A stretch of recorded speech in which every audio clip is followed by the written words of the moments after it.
El día sobre el que todos advierten comienza con una noticia alarmante. China ataca a Taiwán. Los expertos ya han esbozado cómo sería este escenario bélico. Predicen una invasión por parte de China, bombardeos que destruyen la marina y la fuerza aérea de Taiwán. Decenas de miles de soldados chinos cruzan el estrecho de Taiwán. China ya lleva tiempo amenazando con la anexión. Tom, no hagan como si Taiwán no perteneciese a China. Creo que podemos ver muy claramente que se están aliando estados que desean reorganizar el mapa mundial. Sería una guerra que parece lejana, pero tendría consecuencias catastróficas para Alemania. Somos vulnerables. Tendríamos escasez de abastecimiento y un desempleo masivo. Una pérdida de los mercados perjudicaría muy gravemente a ambas economías. Prácticamente ningún otro país es tan dependiente de China. Este es el punto en el que desde una perspectiva alemana hay que detenerse y preguntarse, ¿realmente queremos que sea así? ¿Por qué Alemania se ha vuelto vulnerable? ¿Cómo se pudo llegar a esto? Buscamos causas y respuestas en China, Alemania y Taiwán. ¿Hay alguna manera de escapar a esta dependencia?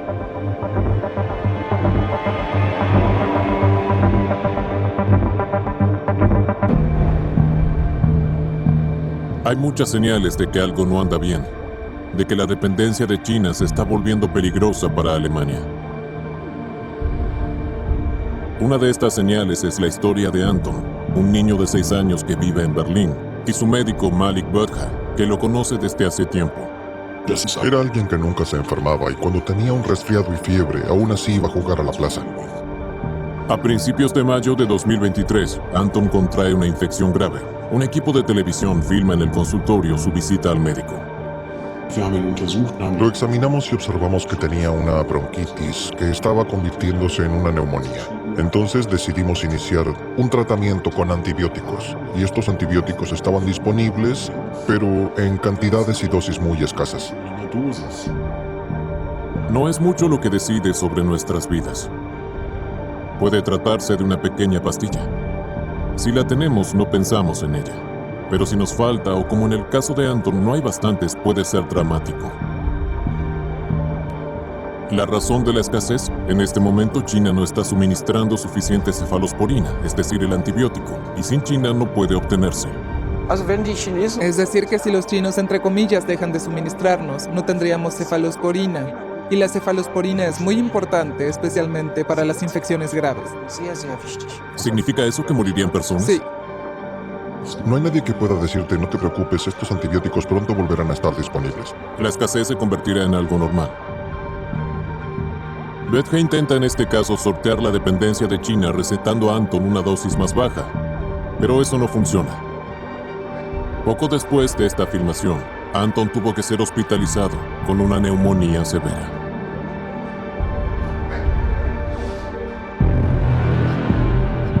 Depender de China. Durante mucho tiempo en Alemania esto no preocupó a casi nadie. La relación era tan poco problemática que nunca tuvimos que temer que eso pudiera usarse en nuestra contra. Pero ahora estamos observando que China ha cambiado, de modo que nosotros debemos hacerlo también. ¿Cuánto ha cambiado China? Pudo apreciarse en la conferencia de la Ruta de la Seda en Pekín a mediados de octubre de 2023. Xi Jinping, lado a lado de un hombre sobre el que pesa una orden de arresto internacional, Vladimir Putin. Su brutal guerra de agresión contra Ucrania no es motivo para que Xi tome distancia. Al contrario. Todos esos factores externos son amenazas comunes y fortalecen la cooperación entre Rusia y China.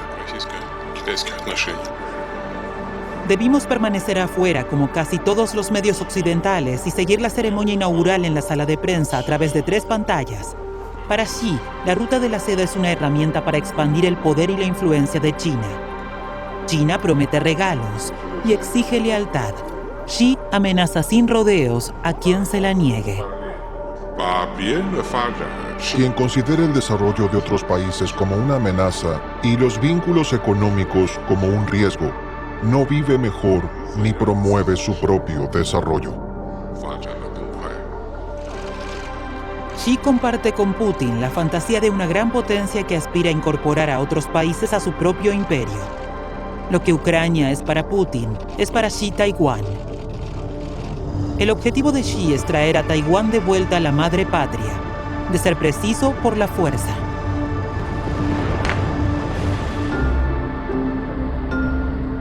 En Taipei, recuerdan a las víctimas de la guerra civil en el Santuario Nacional de los Mártires, cuando chinos republicanos y comunistas se mataron entre sí. Sobre todo aquí es patente el temor de que pronto puedan ser aún más. Ante las constantes amenazas de su gran hermano mayor, este pequeño estado insular democrático se está armando de forma masiva. En el Palacio Presidencial de Taiwán nos recibe el jefe del Consejo de Seguridad Nacional. En Wellington-ku recae la difícil misión de proteger su isla de la amenaza china.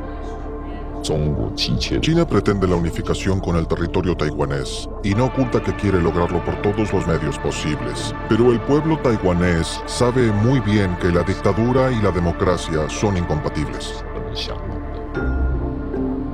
Desde que las tropas republicanas huyeran aquí en 1949, escapando de los comunistas, China ha exigido la devolución de lo que considera una isla rebelde, pero en torno al 90% de los taiwaneses rechazan esto. La mayoría confía en que su gobierno hará todo lo necesario para protegerlos, pero para algunos eso no es suficiente. Buenas tardes, soy Chuang Yue. He regresado de Ucrania hace 6 meses. Este hombre de 52 años es en realidad guía turístico en Japón, pero en marzo de 2022 decidió emprender un viaje al frente. Este es el fusil con el que luché en Ucrania.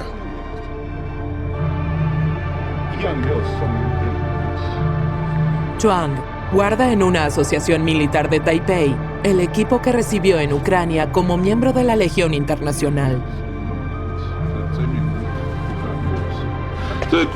La bandera nacional de Ucrania. Si sobrevives, puedes llevártela a casa como recuerdo. Si mueres, la ponen sobre tu ataúd. En Ucrania murió un soldado taiwanés, pero tras 8 meses de servicio, Chuang ha traído consigo sobre todo una cosa: coraje. Antes de ir a Ucrania, no sabía si podríamos resistir ante los chinos 3 días, 3 semanas o 3 meses.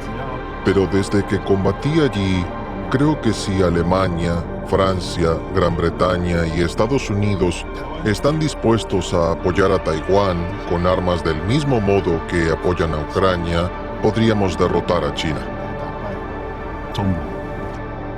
Chuang se entrena para el caso de que los chinos vuelvan a luchar entre ellos. Por la tarde se reunirá con otros que ven las cosas del mismo modo. Esto parece muy lejano en la soleada ciudad de Múnich.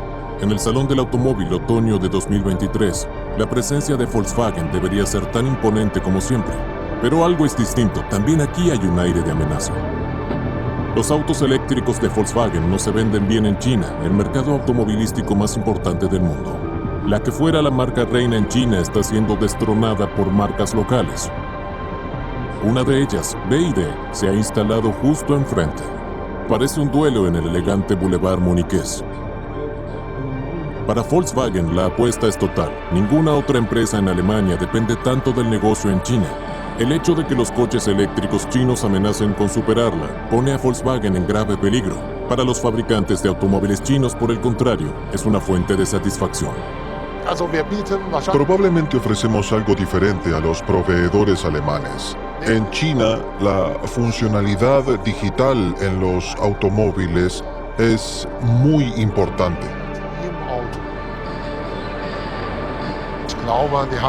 Creo que no creyeron en la electromovilidad. Volkswagen o GM eran dominantes. Pero si nos fijamos hoy, los fabricantes chinos tienen en electromovilidad más del 60% de la cuota del mercado. Peter Nota, el entonces jefe de ventas de BMW, inspecciona los coches eléctricos chinos.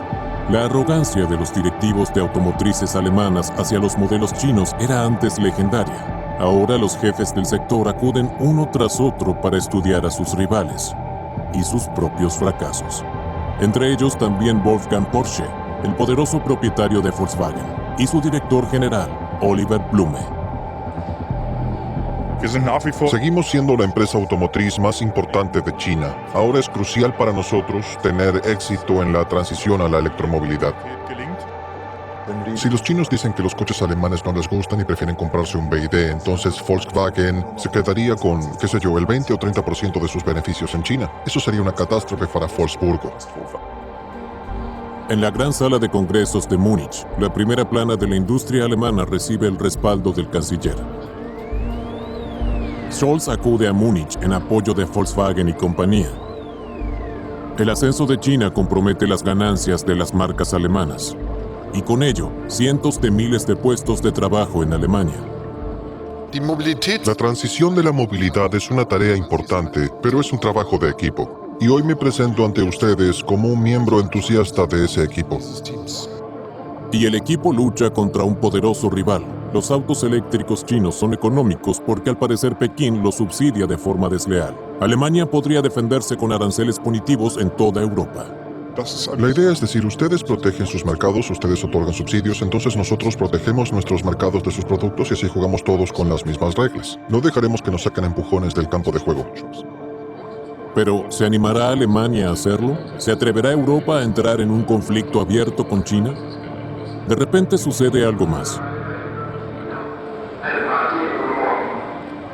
Se acabó la fiesta, anuncia Greenpeace. Los guardaespaldas rodean a Scholz. Se trata del clima, pero ¿y si aquí se estuviera acabando una fiesta completamente diferente? Toda una industria, el modelo económico de Alemania. El comercio con China fue una fiesta durante mucho tiempo. La ex canciller Angela Merkel calificó a Pekín de socio estratégico. Al principio, Alemania proporciona ingeniería, China suministra productos baratos. Pensábamos que en un estado autoritario no habría oportunidades para la libertad y la creatividad como las hay en una democracia. Así que podríamos comerciar con China sin ningún inconveniente, porque China intentaría imitar lo que exportamos allí, pero siempre estaría un paso por detrás de nosotros.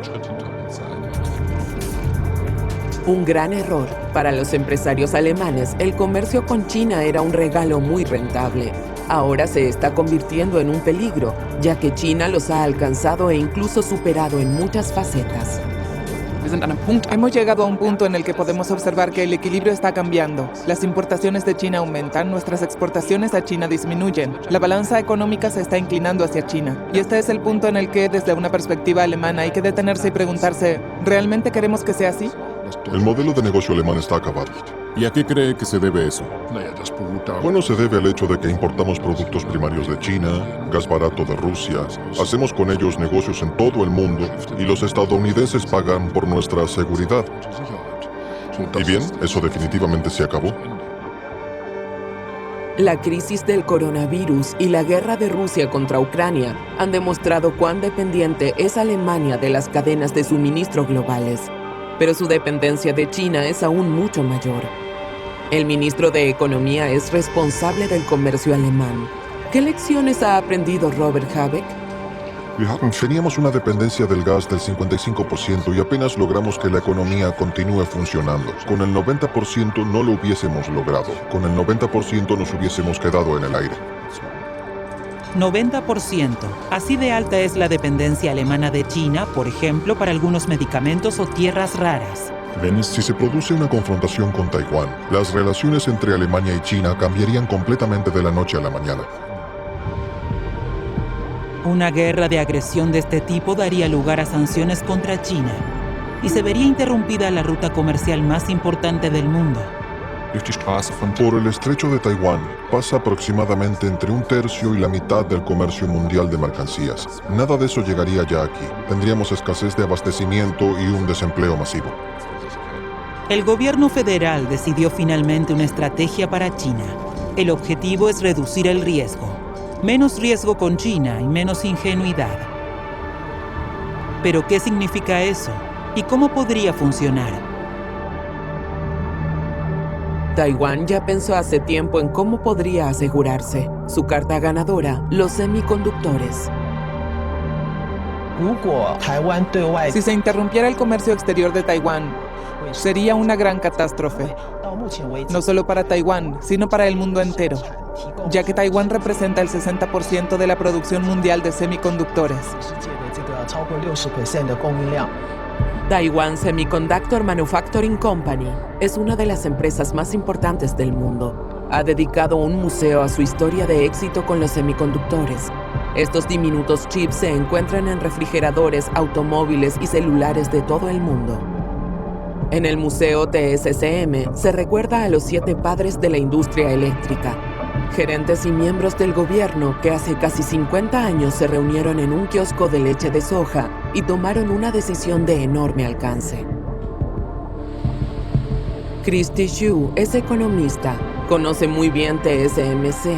Nosotros también pedimos leche de soja y Christy nos revela el plan de los padres fundadores. Taiwán debía concentrar toda su competencia en un producto que a sus países vecinos les resultara difícil imitar. El plan recibió apoyo estatal y fue un éxito. Actualmente, el mundo entero depende de los semiconductores de Taiwán, cuyo proceso de producción es extremadamente sofisticado. Es muy irónico, pero incluso si los chinos tomaran TSMC, solo tendrían la fábrica, el edificio, ya que los empleados tienen piernas y la mayoría de los ingenieros poseen una green card. Pueden sencillamente huir a los Estados Unidos. Lo que es el núcleo de TSMC ya no funcionaría.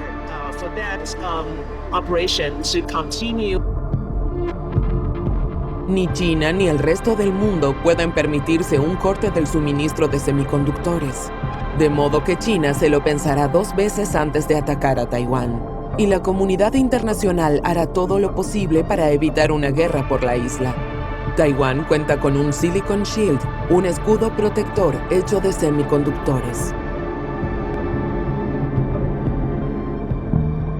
¿Y Alemania? Es precisamente este escudo protector contra China lo que le falta. No existe ningún escudo para la medicación que Anton necesita con urgencia. No hay alternativa a los antibióticos faltantes. El tratamiento no funciona. Los padres de Anton lo llevan al hospital con una neumonía grave. Sus niveles de oxígeno eran muy bajos. Anton se encontraba muy mal, no podía respirar bien, no podía caminar bien. Sencillamente no tenía ganas de hacer nada porque no tenía las fuerzas. Si no recibes los antibióticos, es una cosa muy mala. Es muy doloroso como padre porque no puedes ayudar a tu hijo, porque no hay nada con lo que ayudar. Aunque en Alemania se fabricaron antibióticos durante décadas. La penicilina, por ejemplo, se produjo en Hext, Frankfurt, desde 1950. Al cabo de unos pocos años, a tal nivel que desde aquí se abastecía a toda Alemania. Este fármaco salvará la vida de un sinnúmero de alemanes en los próximos años. Si pensamos en la cantidad de penicilina y cefalosporina que se produjo en Hext desde después de la Segunda Guerra Mundial hasta este milenio, pero en algún momento los chinos pensaron, eso no nos gusta, queremos que el mercado dependa de nosotros. Y empezaron a cobrar precios de saldo por sus materias primas. ¿Esto significa que los chinos, abaratando los precios, hicieron que Hext tuviera que cerrar la producción? Sí. El edificio de Hext es hoy un monumento industrial. Desde 2017 ya no se producen más antibióticos, porque solo se le prestaba atención al precio. ¿Hasta qué punto se había vuelto Alemania dependiente de China? Quedó claro a más tardar el año anterior. En octubre de 2016, explotó una caldera en una fábrica de antibióticos al este de China. La empresa Qilu producía allí el antibiótico piperacilina. En Alemania se produce una escasez inmediata de productos que contienen piperacilina.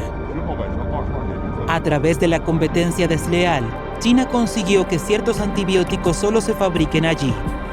Las cefalosporinas, por ejemplo, solo se producen en 3 grandes plantas. Escribimos a las empresas, casi siempre responden no interview, nada de entrevistas.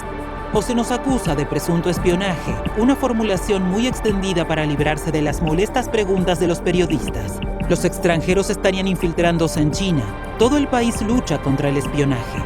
Nunca hablarían con nosotros de temas políticos. Son temas demasiado sensibles. En Qilu, la gran empresa de antibióticos china, la oficina de prensa dice: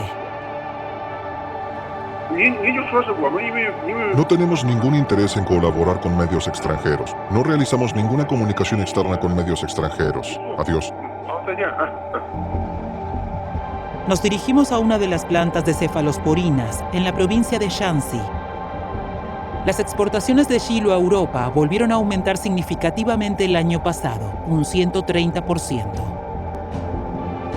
En la entrada principal de la fábrica de antibióticos, un empleado se presta a hablar con nosotros. Producimos cefalosporina. Nuestros productos se envían a todo el mundo. Estoy muy orgulloso de ello.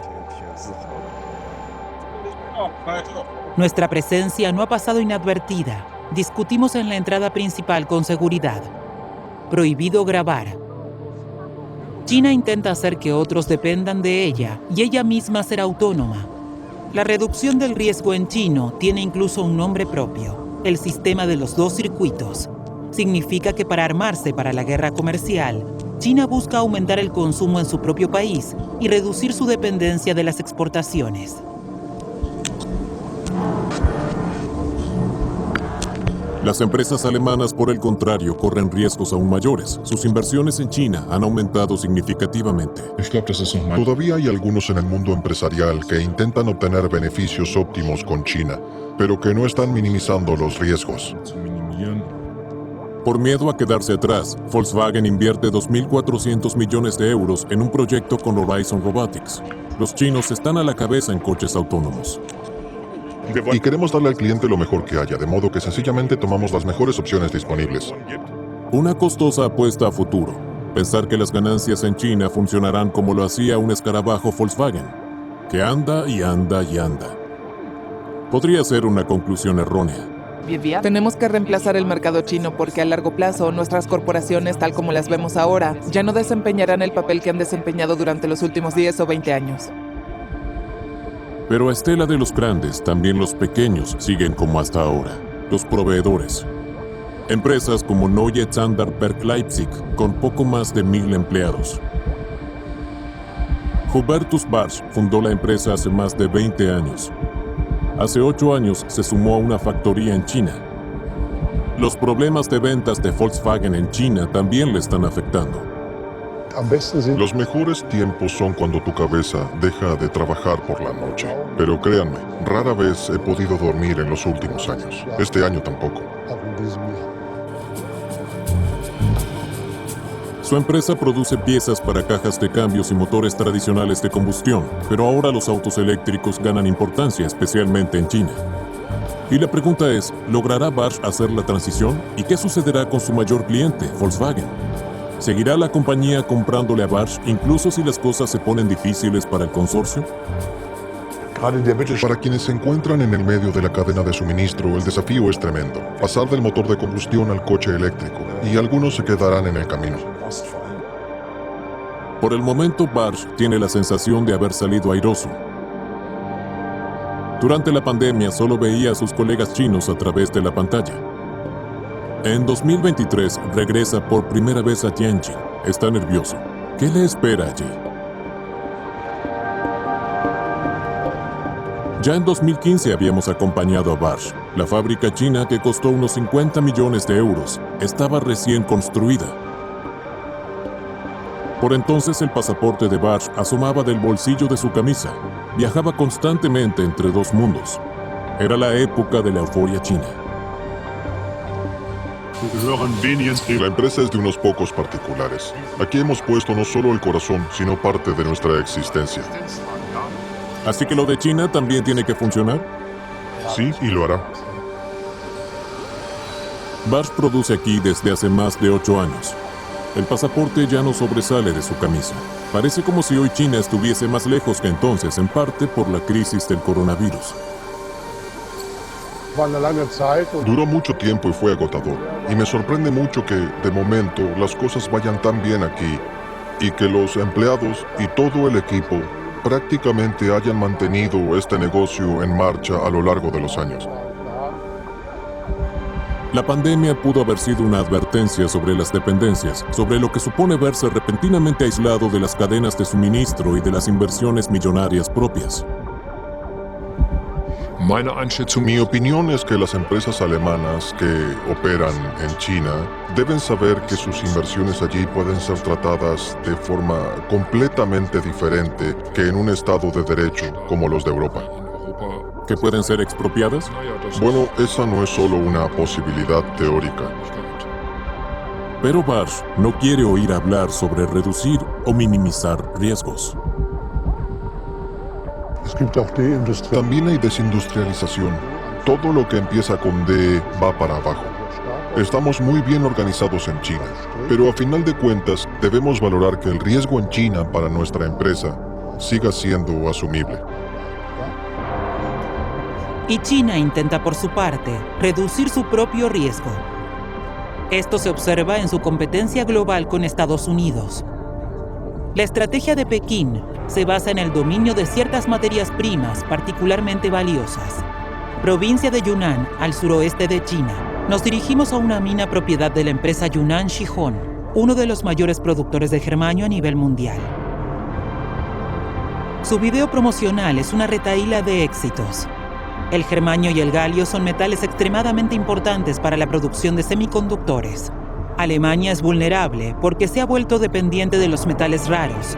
Poco más de la mitad de su galio proviene de China. En el caso del germanio, es más del 80%. Desde agosto de 2023, China ha restringido las exportaciones. Es una represalia por las sanciones comerciales de Estados Unidos, pero también afecta a Alemania. En agosto, las exportaciones de germanio y galio de China cayeron a cero. Los túneles de las minas de Yunnan tienen hasta 2 kilómetros de profundidad. Shihong no respondió a nuestra solicitud de entrevista. En la entrada principal hay alambre de púas y un cartel advierte: estrictamente prohibida la entrada a personas y vehículos ajenos. Un guardia de seguridad nos aborda enseguida.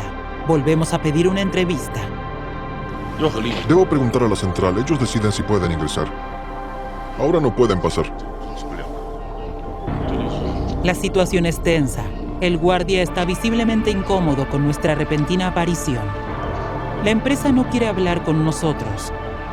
De las instancias oficiales también recibimos rechazos. Solo Víctor Gao, vicepresidente del Centro para China y la Globalización y vocero no oficial del Partido Comunista, acepta concedernos una entrevista.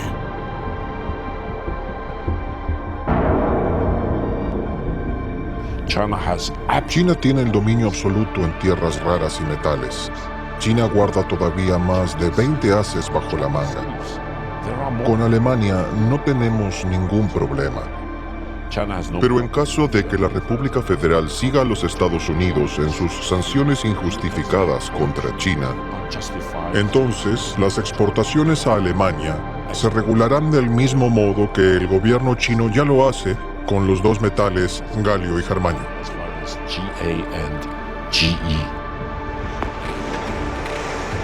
Como sucede con los antibióticos, Alemania también producía antes su propio galio aquí en Stade, cerca de Hamburgo.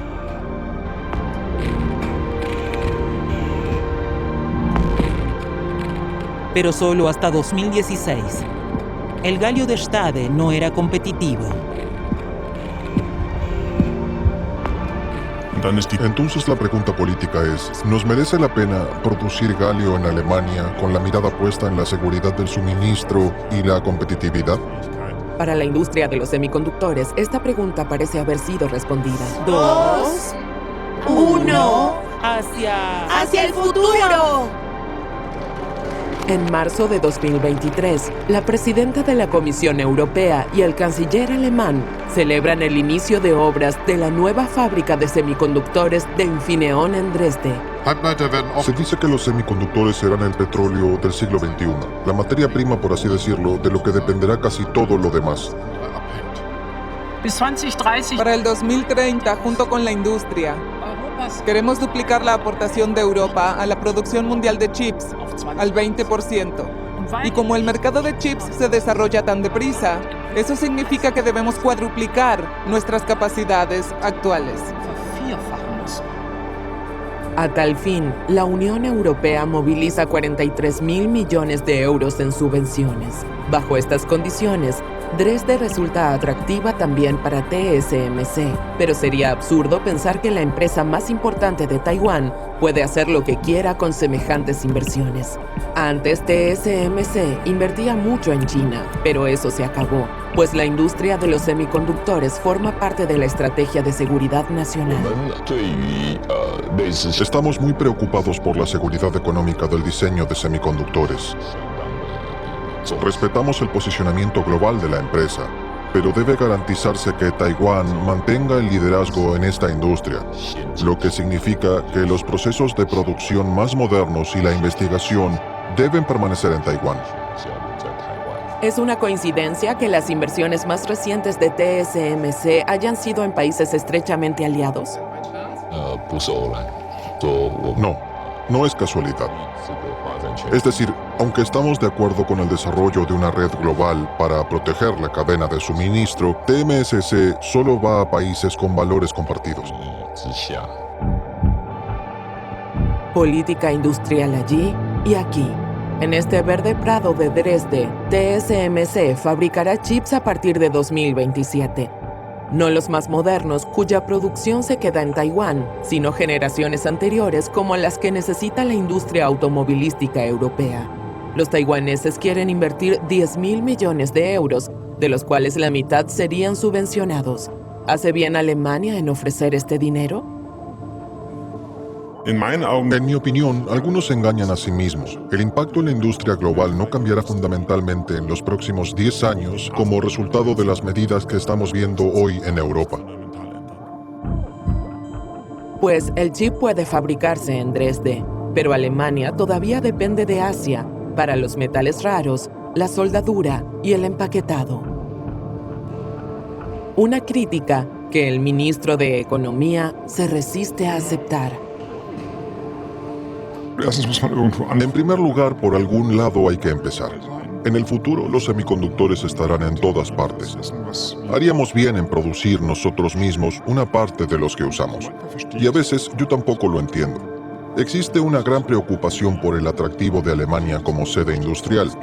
Pero entonces vienen empresas como esta y quieren construir aquí una industria líder de las próximas décadas y se critica eso también. Alemania intenta volverse al menos un poco más autónoma, pero la alta tecnología china está desde hace tiempo en el centro de sus comunicaciones. Opera las redes móviles alemanas, una infraestructura crítica. ¿Qué hará Berlín para reducir este riesgo? Este es quizás el error de lógica en nuestro debate sobre reducción de riesgos, porque se plantea como si fuera algo completamente pacífico. Minimizar un poco el riesgo, diversificar un poco, como si los dirigentes chinos no se dieran cuenta de eso y como si no tuvieran interés en que suceda lo contrario, porque China no quiere que ese riesgo se vea reducido. Si el gobierno alemán quiere pegarse a sí mismo un tiro en el pie, adelante. No podemos detenerlos. No podemos impedir que la gente haga todas esas estupideces que tanto daño, perjuicio y pérdidas causarían al pueblo alemán. Pero personalmente, espero que el gobierno alemán, y así lo he creído siempre, sea más inteligente y sabio. Simbolizan la capacidad de resistencia de China. Los cisnes negros. Según la superstición y la propia historia de la empresa Huawei, representan un acontecimiento imprevisible que puede tener graves consecuencias. Huawei dice que los reveses y las amenazas siempre los han hecho más fuertes. Por eso aquí en el campus de la empresa, los cisnes negros reciben alimentos y cuidados. Estos animales recuerdan cada día a los trabajadores que deben estar preparados para lo impredecible. Tan impredecible como el propio campus de Huawei, el castillo de Heidelberg, la Universidad de Oxford, palacios de Bolonia y Granada. El fundador de Huawei mandó a copiar aquí un total de 12 ciudades universitarias, un homenaje a la inventiva europea. En este escenario, la megaempresa tecnológica china investiga y desarrolla. Nos invitaron a un recorrido exclusivo. Ahora estamos en Heidelberg y esto es un coche autónomo. El consorcio tecnológico se esfuerza por parecer abierto y transparente en la televisión alemana. despliega todos sus encantos con tour privado, almuerzo y Carsten Sense. Él es el vocero de Huawei en Alemania, trabaja habitualmente en Düsseldorf.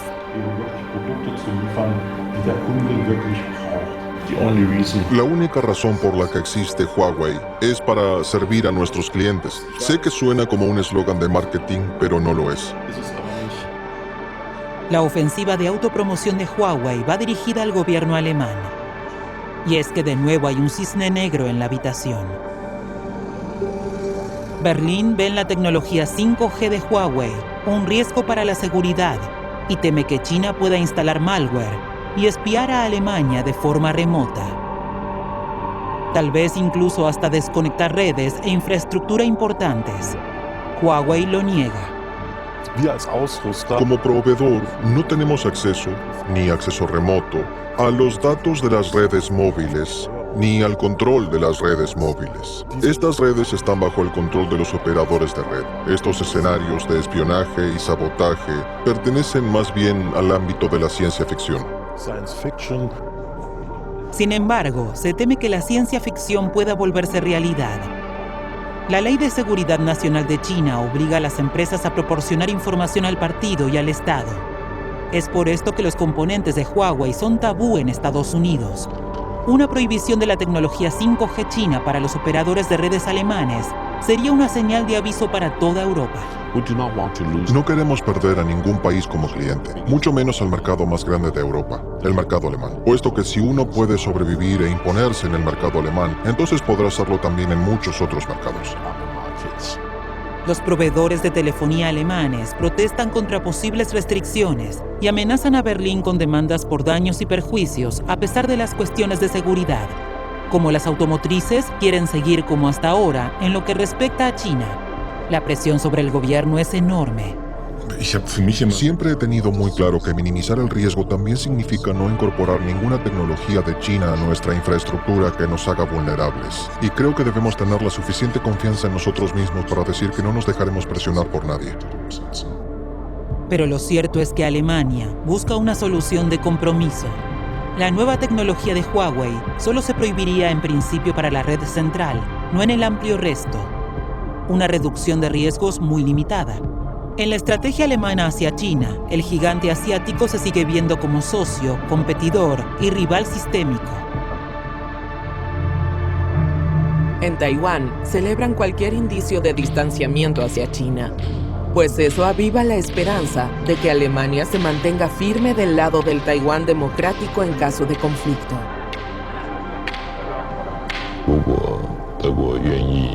Nos gustaría que Alemania esté dispuesta a desplegar sus buques de guerra en la región de Asia y el Pacífico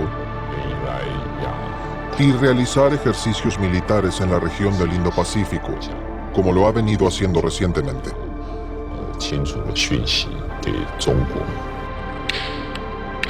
Pero, ¿quién sabe si realmente llegará la ayuda internacional? Ellos no se fían. Una vez a la semana, se reúnen con disciplina militar en el teatro al aire libre del parque Danen Taipei. Queremos demostrar que estamos decididos a resistir. No podemos esperar que otros países nos ayuden si no mostramos la voluntad de defendernos a nosotros mismos. Hoy no trajeron los rifles de madera, pero eso no frena su entusiasmo. Grupos de autodefensa como este existen ahora en todo el país. Sobre todo los jóvenes taiwaneses no sienten ninguna conexión con la República Popular y quieren prepararse para lo peor. Hoy, Chuang Yu-wei es su invitado de honor. El hombre que luchó en Ucrania participa con bravura en el entrenamiento de fuerza.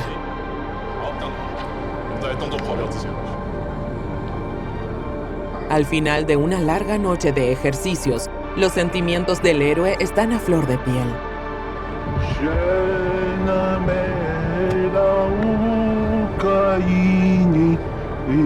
Lo que está cantando es el himno de Ucrania.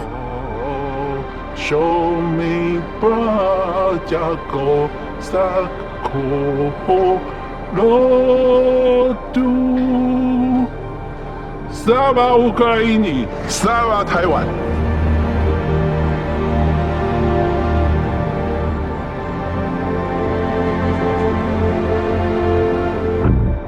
No sabemos si China acabará atacando a Taiwán, pero Taiwán intenta estar preparado para ello. ¿Y Alemania? Lo que tenemos que hacer en Alemania es volvernos más independientes y posicionarnos con más confianza frente a China. Y creo que al final esto también nos ayudará a tener una mejor relación con China. Ser menos dependiente, menos vulnerable. Eso será costoso. Debemos volver a ser capaces de abastecer a nuestra población con recursos propios. Pero Alemania no está a merced de China. China también necesita el mercado europeo. Y China también necesita importaciones de Europa. En Berlín, Anton y su padre vuelven al médico. Familia Fischer-Kubacki, adelante. La terapia en el hospital ayudó a Anton. Sus pulmones han sanado. Por supuesto que me alegro de que esto no haya derivado en otra cosa, pero no quisiera volver a verme en una situación así que genera tanta frustración y enojo. No debemos llegar a este punto. ¿Recuerdas cómo fue para ti cuando tuviste que ir al hospital? Sí, pasé incluso una noche. Yo no quería ir al hospital. ¿Cómo te sientes hoy? Bien, Las cosas salieron bien para Anton. Malik Betha guarda ahora medicamentos que sus pacientes no han consumido por completo. Quizás encuentre algo en el cajón cuando las cosas vuelvan a ponerse difíciles. A menudo solo percibimos cuán vulnerables somos gracias a historias como la de Anton, cuando un mundo confuso e inquietante se choca con la vida de un niño. pero la dependencia no es obra del destino. Ha sido generada. Y por eso puede volver a reducirse